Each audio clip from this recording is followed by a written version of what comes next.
नमस्कार, study sir जी YouTube channel में आप सभी का स्वागत है। आज हम इस वीडियो में करने जा रहे हैं केंद्रीय विद्यालय संगठन का जो एनुअल एग्जाम 2023-24 होने वाले हैं, यानी जो आपकी वार्षिक परीक्षा होने वाली है, उसमें जो कक्षा छठी का जो संस्कृत का पेपर आने वाला है, आज हम संस्कृत का एक सैंपल पेपर यहाँ पर करने का प्रयास करेंगे। ठीक है, जैसे बच्चों आपको पता है कि आपका जो संस्कृत का पूर्णांक होने वाला है वो 60 नंबर का होने वाला है, लेकिन कहीं कहीं 80 नंबर का भी पूर्णांक बताया गया है। ठीक है, क्योंकि कई रीजन में अगर आप लोगों से प्रैक्टिकल ले लिए गए हैं 20 नंबर के तो आपका 60 नंबर का पेपर होगा। यदि प्रैक्टिकल वगैरह नहीं लिए गए हैं तो 80 नंबर का पेपर होगा। यदि 60 नंबर का पेपर होगा तो उसके लिए आपको 2.5 घंटे का समय मिलने वाला है।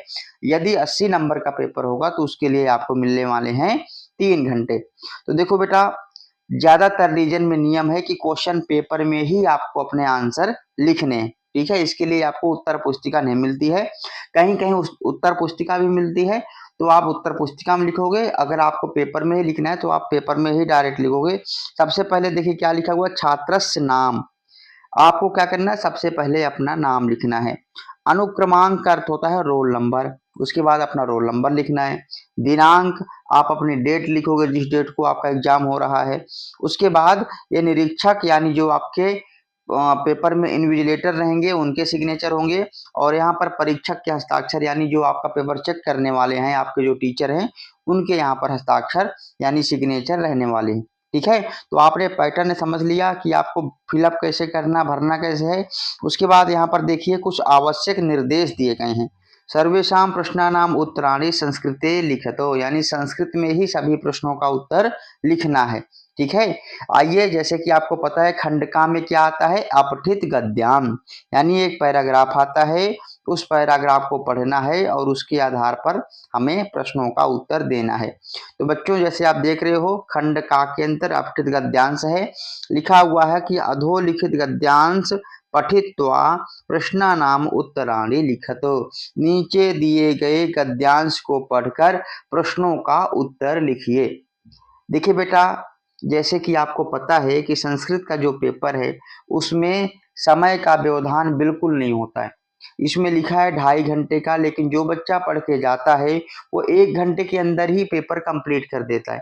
ठीक है, तो वो आपको संस्कृत के पेपर में भाग दौड़ बिल्कुल नहीं करनी, आराम से पढ़ करके समझ करके फिर आपको जवाब देना है। ठीक है, तो यहाँ पर क्या है, पैराग्राफ है, इस पैराग्राफ को पढ़ना है और इसके आधार पर आपको यहाँ पर प्रश्न लिखने हैं। ठीक है, देखिए पैराग्राफ क्या है, सूर्यः प्रातः काले पूर्वस्याम दिशायाम उदेति, प्रातः काले सूर्यस्य प्रकाशः अंधकारम अपनवति, तदा प्रकृतेः शोभा अतीव रमणीया भवति, शीतलः मंदः सुगंधः च पवनः वहति, खगाः वृक्षेषु मधुरं कूजन्ति, उपवनेषु पुष्पाणि सरोवरेषु कमलिनी विकसन्ति, विकसितानां पुष्पाणाम् उपरि स्थित्वा भ्रमराः मधुरं गुञ्जन्ति, आश्रमेषु मुनयः स्नानं कृत्वा सूर्यं नमन्ति, ग्रामेषु कृषिकाः बलिवर्धनं नीत्वा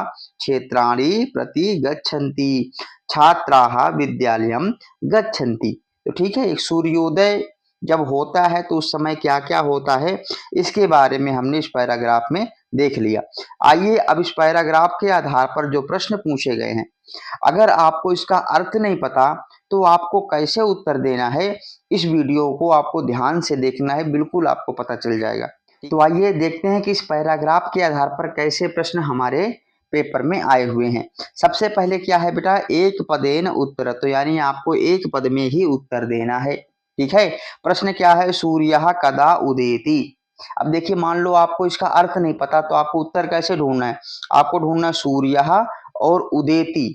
तो देखो उदेति यहाँ पर लिखा हुआ है, सूर्य यहाँ पे लिखा हुआ है, यानी इन दोनों के बीच में ही हमारा आंसर है। ठीक है, कदा का अर्थ होता है कब, तो आप लिखोगे प्रातः काले। क्या लिखोगे, प्रातः काले। यदि आपने प्रातः काले लिख दिया तो आपका ये जो प्रश्न है बिल्कुल सही हो जाएगा और आपको पूरा 1 नंबर मिल जाएगा।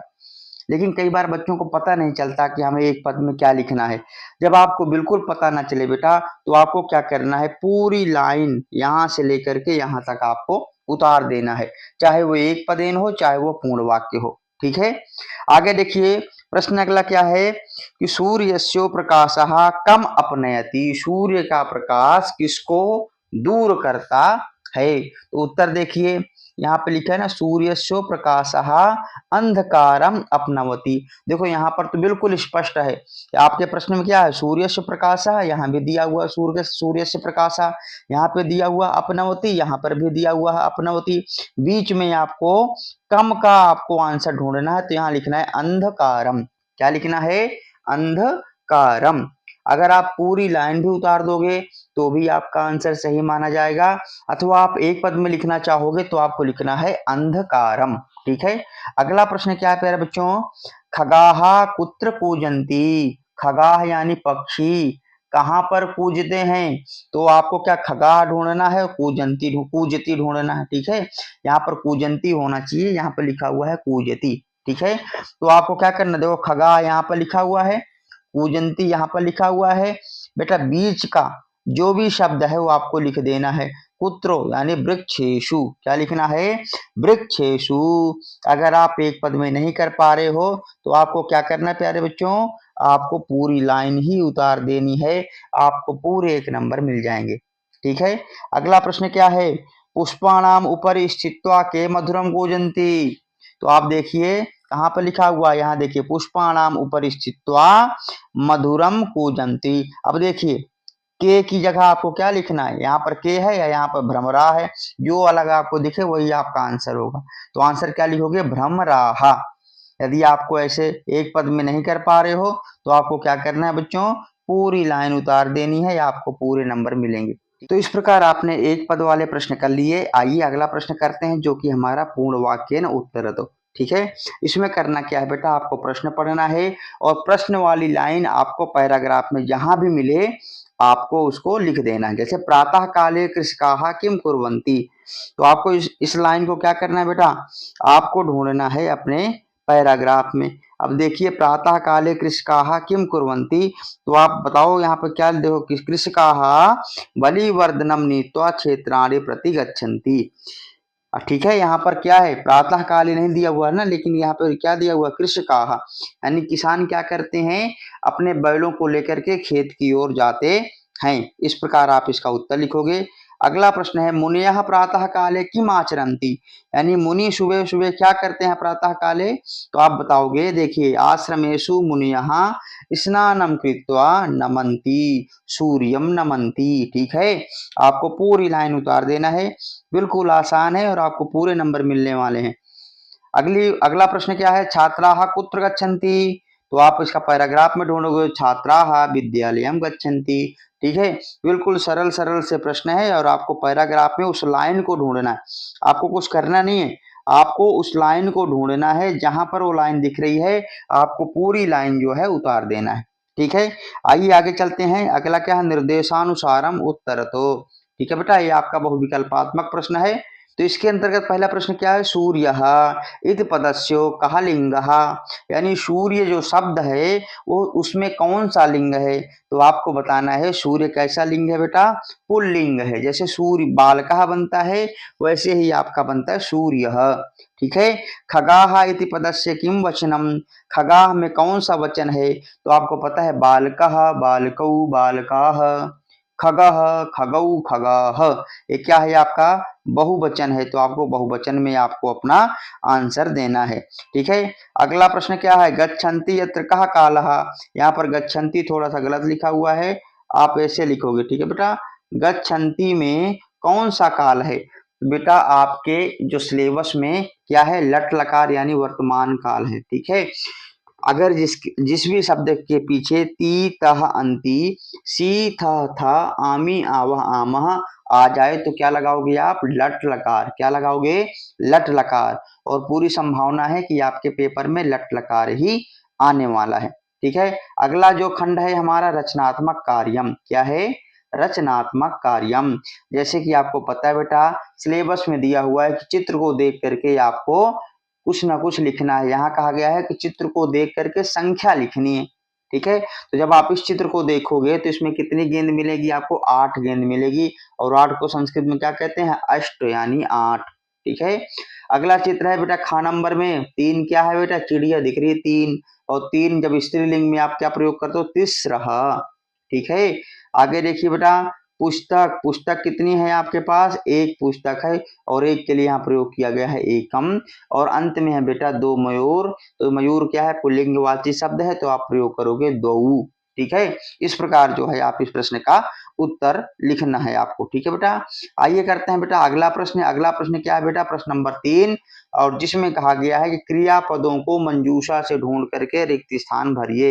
यानी यहाँ पर क्रियापद दिए गए हैं, इन क्रियापदों के आधार पर नीचे दिए गए रिक्त स्थानों को आपको भरना है। ठीक है बेटा, तो आपने अपने क्लास में पढ़ा होगा ती तह अंति, सी था आमी आवह आमह। ठीक है बेटा, इनका प्रयोग कहाँ कहाँ पे होता है? तो अब मैं बता देता हूँ बेटा, जैसे आपने पढ़ा होगा सह, तऊ, ते। ठीक है, तो सा के साथ क्या प्रयोग होता है? ती। तऊ के साथ क्या प्रयोग होता है? तहा। और ते के साथ क्या प्रयोग होता है बेटा? अंति। ठीक है, इसी प्रकार क्या है? तम युवाम यूयम। तम के साथ सी, युवाम के साथ था, और यूयम के साथ था। अहम के साथ क्या प्रयोग होता है? आमी।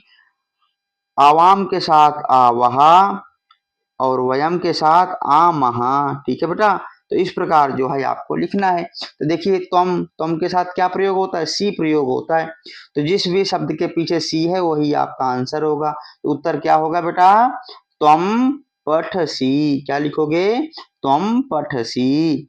ठीक है, अगला प्रश्न देख लीजिए बेटा। अगला क्या है बेटा? आवाम। अच्छा, आवाम के साथ क्या प्रयोग होता है? अहम आवाम। ये क्या है? उत्तम पुरुष द्विवचन। ठीक है, द्विवचन के क्या होता है बेटा? आमी आवह। जिस भी शब्द के पीछे आवह होगा वो आपका आंसर होगा। क्या लिखोगे? आवाम गच्छावह। अगला प्रश्न क्या है बेटा? यूयम। यूयम क्या है? मध्यम पुरुष बहुवचन। और मध्यम पुरुष बहुवचन के साथ क्या लगता है बेटा? था लगता है। तो देखिए यहाँ पर दिया हुआ ना पश्यथो। उत्तर क्या होगा? यूयम पश्यतो। और अहम के साथ क्या प्रयोग होता है? आमी प्रयोग होता है। तो अहम लिखामी। युवाम, त्वम युवाम, मध्यम पुरुष द्विवचन, इसके साथ क्या प्रयोग करोगे? जिस भी शब्द के पीछे था लगेगा। क्रीड था। क्या प्रयोग करोगे? क्रीड था। ठीक है, क्रीड था बेटा ऐसे लिखना है आपको, क्रीड था। ठीक है, अगला प्रश्न क्या है बेटा? एक ही बच्चा वयम। अहम आवाम वयम बहुवचन का है, तो क्या लिखोगे? धावामह। क्या लिखना है आपको? धावामह। इस वाले प्रश्न में क्या लिखोगे? वयम धावामह। ठीक है, तो इस प्रकार जो है आपको इसका उत्तर लिखना है।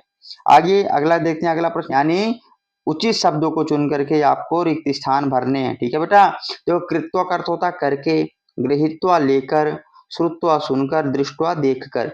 पथिकस्य वचनम सर्वे प्रमुदिताः गृहं गतवन्तः। पथिक की बात सुनकर सभी प्रमुदिताः गृहं गतवन्तः। तो सुनकर के लिए क्या प्रयोग करोगे? श्रुत्वा। काम में क्या आंसर आएगा? श्रुत्वा। पुस्तकानि रिक्त स्थान विद्यालयम गच्छो। पुस्तकों को लेकर विद्यालय जाओ। तो ले जाने के लिए क्या प्रयोग है? गृहीत्वा। पुस्तकानि गृहीत्वा विद्यालयम गच्छो। अगला क्या है? पथिकः बालकान रिक्त स्थान अपृच्छतो। जो पथिक था बालकों को दृष्टवा यानी देख करके पूछा। और आखिर क्या बेटा? मोहनः कार्यम कृत्वा गृहं गच्छति। इस प्रकार जो है आप इसका उत्तर लिखोगे। आगे करते हैं अगला प्रश्न। अगला प्रश्न क्या है बेटा? अव्यय पद है, और अव्यय पद आपके पेपर में बहुत इंपॉर्टेंट है, आने वाला है बेटा। ठीक है, अब देखिए मेघाः गर्जन्ति। मेघ कैसे गरजते हैं? उच्च ही हो, जोर से गरजते हैं। ठीक है, बकः हंसः श्वेतः भवति। जो बकुला है हंस के जैसा, हंस के समान श्वेत होता है, सफेद होता है। तो क्या लिखोगे इसका आंसर? इव। क्या लिखोगे? इव लिखोगे। क्या लिखोगे मेरे बच्चों? इसका आंसर लिखना है आपको इव। अगला क्या है? बालकाः बालिकाः च। ठीक है, और अंत में क्या बचता है? सत्यम एव जयते।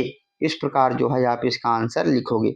आइए करते हैं अगले प्रश्न को। अगला प्रश्न बहुत ही आसान प्रश्न है बेटा। देखिए यहाँ पर, देखो यहाँ पर आगे निशान नहीं लगा हुआ, ये आगे निशान भी लगाते हैं, ठीक है बेटा। संबोधन का चिन्ह है। ये कह रहे हैं नीचे दिए गए जो शब्द हैं उनको क्या करना है, संबोधन में बदलना है। तो देखिए चंद्रा के आगे जो विसर्ग है, देखो यहाँ पर चंद्रा के आगे क्या लगा हुआ बेटा, ये जो विसर्ग लगा हुआ है, जब ये संबोधन में हम इसे लिखते हैं तो विसर्ग को हटा देते हैं और विसर्ग के स्थान पे क्या करते हैं बेटा, संबोधन का चिन्ह लगा देते हैं, ठीक है। ये तो हो गया पुल्लिंग में। स्त्रीलिंग में क्या होता है बेटा, स्त्रीलिंग में जो भी शब्द, जैसे यहाँ पे बालिका दिया हुआ है तो बालिका को लिख देना है आपको बालिके, क्या लिखना है, बालिके लिख करके आगे क्या करना है, संबोधन का चिन्ह कर देना है। यानी अंत में जो बड़ा आ है इसे हटा करके एक ही मात्रा लगा देना है, ठीक है। तो आइए करते हैं फटाफट इस प्रश्न को। देखिए इस प्रश्न में पहला उदाहरण क्या दिया हुआ है, गोपालो, क्या दिया हुआ है, गोपाल। तो बच्चों आपको कैसे लिखना है, देखो गोपाल लिख करके आगे क्या करना है, संबोधन का चिन्ह। अगला क्या है बेटा, शिष्य, शिष्य, तो इसे कैसे लिखना है, शिष्य लिख करके आगे संबोधन का चिन्ह। लता को कैसे लिखना है बेटा, लता को कर देना है लते और आगे संबोधन का चिन्ह। प्रियंवदा को क्या करना है, प्रियम वदे, क्या करना है, प्रियम वदे लिख करके आगे जो है हमें संबोधन का चिन्ह लगा देना है, ठीक है। तो इस प्रकार जो है आप इसका उत्तर लिखोगे। आइए बेटा करते हैं अगले प्रश्न को। अगला हमारा प्रश्न क्या है, कहा गया है कि उचित भिन्न वर्गस्य पदम चिन्हितो, यानी कुछ पद दिए गए हैं उनमें से जो भिन्न यानी जो अलग पद है उसको आपको बताना है, ठीक है। तो यहाँ लेखानी, पुस्तिका, अध्यापिका, आजा। लेखानी का अर्थ होता है कलम, पुस्तिका का अर्थ होता है किताब या कॉपी, अध्यापिका का अर्थ होता है आपकी टीचर और अजा का अर्थ होता है बकरी। तो देखो बेटा तीनों चीज कहाँ है, विद्यालय से संबंधित है, अजा विद्यालय से संबंधित नहीं है, तो हमारा भिन्न पद क्या होगा, अजा। अगले शब्द देखो, जलचर, खेचर, भूचर, निशाचर। जलचर जो जल में रहते हैं, खेचर जो आसमान में रहते हैं, भूचर जो भूमि पे रहते हैं, और अंत में क्या है बेटा, निशाचर। निशाचर का अर्थ होता है राक्षस। तो यहाँ जो हमारा भिन्न पद क्या हो गया, निशाचर। अगला प्रश्न हमारा प्रश्न नंबर 8, जिसमें कहा गया है उचित पदों के द्वारा रिक्त स्थान भरो। कि भानु, भानु, भानवह, क्या होगा इसका आंसर, भानवह, ठीक है। गुरुम, गुरु, गुरून, क्या होगा, गुरून, ठीक है। और तीसरे में क्या होगा, तृतीय विभक्ति में पशुना, क्या होगा, पशुना, पशुभ्याम, पशुभिः। इस प्रकार जो है आप इसका आंसर लिखोगे। अगला प्रश्न है बेटा, उचित मिलान करना है। मिलान कैसे करना है, ये बेटा क्या है आपकी बेटा, पर्यायवाची पद है, क्या है, पर्यायवाची। तो गगने को किससे मिलाओगे, आकाशे, क्योंकि गगन यानी आसमान और आसमान की पर्यायवाची क्या है, गगन, ठीक है। चंद्र, और चंद्र को क्या मिलाओगे बेटा, निशाचर। गलत लिखा हुआ बेटा, ये निशाचर नहीं है, आपको लिखना है निशाकरः। क्या लिखना है, निशाकरः। चंद्रमा को क्या बोलते हैं, निशाकरः। निशा का अर्थ होता है रात्रि, करह मतलब करने वाला, ठीक है। सूर्य को क्या लिखोगे, दिवाकरः, दिन करने वाला। और अंत में क्या, विमले को क्या लिखोगे, निर्मले। इस प्रकार जो है आप इसका मिलान करोगे। आइए देखते हैं खंडका। खंडका क्या है बेटा, पठित अवबोधन। पाठ्य पुस्तक से कुछ पैराग्राफ आ रहा है आपका और इस पैराग्राफ को पढ़ना है और उसका उत्तर आपको देना है, ठीक है बेटा। तो पैराग्राफ देख लीजिए, 10वां तमसी जो आपका एक पाठ है उससे आया हुआ है। पैराग्राफ आप पढ़ लेना, मैं सीधा इसका उत्तर बता रहा हूँ, ठीक है। कति बालकाः स्नानम स्नानायो नदीम अगच्छनो, तो ऊपर लिखा हुआ है 10 बालकाः। कितने बालकाः, 10 बालकाः। तो उत्तर में क्या लिखोगे, 10। अगर आपको एक पद में नहीं आ रहा है समझ में तो आपको क्या करना है, पूरी लाइन उतार देनी है, ठीक है। अगला प्रश्न है, ते कुत्र पारम गताः। तो इसका उत्तर लिखोगे ते तीर्वा पारम गताः। इस प्रकार जो है आप इसका उत्तर लिख दोगे, ठीक है। अगला पद क्या है बेटा, प्रश्न क्या है, पूर्ण वाक्य न उत्तर, तो पूरे वाक्य में उत्तर देना है। कश्चित बालकः कथम अगणयतो, कोई बालक कैसे गिन रहा था, तो आप इसका उत्तर क्या दोगे बेटा, कश्चित बालकः अगणयतो, पूरी लाइन उतार देनी, ठीक है। नव इति, पूरी लाइन आपको इस प्रकार उतार देना है। अगला प्रश्न है, सर्वे बालकाः कुत्र उत्तीर्णा, तो इसका उत्तर लिखोगे सर्वे बालकाः नदीम उत्तीर्णाः, ठीक है बच्चों। तो इस प्रकार जो है पैराग्राफ से आपको आंसर लिख देना है। अगला प्रश्न क्या है, निर्देशानुसारम उत्तर, तो निर्देश के अनुसार उत्तर दीजिए। बेटा ये जो बालकः शब्द में कौन सी विभक्ति है पूछा गया है, तो आपको पता है बालकः, बालकौ, बालकाः प्रथमा विभक्ति है हमारी, ठीक है। अगणयत शब्द में बेटा कौन सा काल है, तो अगणयत जो शब्द है बेटा ये आपका है भूतकाल, ठीक है, यानी लंग लकार, ठीक है। जिस भी शब्द के आगे आ जाए तो समझ जाना ये आपका भूतकाल है, ठीक है। कोई भी धातु आए उसके अगर आगे आ आएगा तो आप क्या समझोगे, भूतकाल, ठीक है। अगला प्रश्न क्या है बेटा, पद्यांशान पठित्वा प्रश्नानाम उत्तराणि लिखतो। नीचे जो बेटा पद्यांश दिया गया है इसको पढ़ना है और इसके उत्तर लिखना है। ये जो है विमान यानम रचयानम रचयामो जो पाठ है उससे लिया गया है। कुत्र प्रविशामो, तो उत्तर लिखना है चंदिर लोके प्रविशामो, ठीक है। अगला प्रश्न क्या है बेटा इसके अंतर्गत, किम उन्नतम, तो आप अपने देखो यहाँ पर पैराग्राफ में किम उन्नतम, तो यहाँ पर लिखा हुआ है बेटा उन्नत वृक्षम, क्या लिखना है, उन्नत वृक्षम, तो इसका आंसर आपको क्या लिखना है बेटा, वृक्षम, ठीक है। पूर्ण वाक्य में कैसे उत्तर देना है, कस्य सोपानम भवति, तो उत्तर आपको लिखना है बेटा हिमवंतम सोपानम भवति, क्या लिखोगे, हिमवंतम सोपानम भवति, ठीक है। अगला प्रश्न है हमारा किम क्रांत्वा खलयामो, तो इसके उत्तर में आप लिखोगे बेटा कि भवनम तुंगम भवनम क्रांत्वा खलु यामो, ठीक है। इस प्रकार जो है आप इसका उत्तर लिखोगे। आइए देख लेते हैं कि निर्देशानुसारम उत्तरत में कौन कौन से प्रश्न आए हुए हैं। तो जैसे आप देख रहे हो बेटा, तरु इति पदस्य पर्यायः कः, यानी तरु शब्द का पर्यायवाची आपको लिखना है, तो इसका आंसर लिखोगे आपको वृक्षः। अगला बेटा जो शब्द है बेटा उन्नतम इति पदस्य विलोम पदम किम, तो उन्नत का अर्थ होता है ऊंचा, इसको जब आप विलोम शब्द लिखोगे तो आंसर होगा आपका अवोन्नतः, ठीक है। और हमारा जो है अगला प्रश्न क्या है, चंद्रः इति पदस्य कः लिंगः, तो मैंने आपको बताया था जैसे बालकः बनता है वैसे चंद्रः बनता है, तो चंद्रः शब्द में क्या हो गया, पुल्लिंग शब्द है, पुल्लिंगवाची शब्द है, ठीक है। आइए देख लेते हैं प्रश्न नंबर 12 जो कि हमारा नाट्यांश है। पूरे नाट्यांश को पढ़ना है और फिर उसके बाद आपको उत्तर देना है, ठीक है। तो नाट्यांश आप खुद पढ़ लेना, मैं सीधा आपको प्रश्न और उत्तर करवा रहा हूं यहाँ पर। एक पदेन उत्तर, तो एक पद में आपको उत्तर देना है। कहा दर्शक रूपेण स्थास्यति, दर्शक के रूप में कौन वहां पर बैठने वाली है, तो देखिए जिस भी व्यक्ति के सामने जो लाइन मिल जाए वही उसका उत्तर है। देखिए अहम दर्शक रूपेण स्थास्यामि, ये बात कौन कह रही है बेटा, हुमा कह रही है, कौन कह रही है, हुमा, तो आप इसका आंसर क्या लिखोगे, हुमा, ठीक है। अगला प्रश्न क्या, भगनी कस्य पक्षे क्रीडसी, बहन किस पक्ष से खेल रही है, किसकी ओर से खेल रही है, तो देखिए इस बात को कौन कह रहा है, इंद्रः, हुमे किम तुम ना क्रीडसी, तो भगनी तू मम पक्षे क्रीडसी, इस बात को इंद्र कह रहा है, इसका आंसर क्या होगा बेटा, इंद्रः, ठीक है। आइए देखते हैं बेटा अगला प्रश्न। अगला प्रश्न हमारा क्या है बेटा, अगला प्रश्न है बेटा पूर्ण वाक्य न उत्तर, तो पूरे वाक्य में उत्तर दीजिए। और प्रश्न क्या है, काह काह स्पर्धा भविष्यन्ति, स्पर्धायाः नामानि लिखतो, यानी कौन कौन सी प्रतियोगिताएं होने वाली हैं उनको उनका जो है आपको नाम लिखना है। तो देखो बेटा पहली ही लाइन जो यहाँ पर पहली लाइन दी गई है, इन पूरी लाइन को, इस लाइन को आपको उतार देना है, यही आपका जो है इस प्रश्न का उत्तर होने वाला है।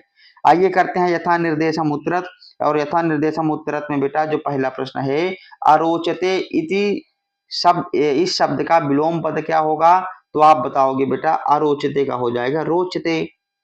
हुमा यहाँ पर कौन सी विभक्ति है, तो हुमा क्या है, जब किसी का नाम आता है उसमें होती है बेटा प्रथमा विभक्ति, ठीक है।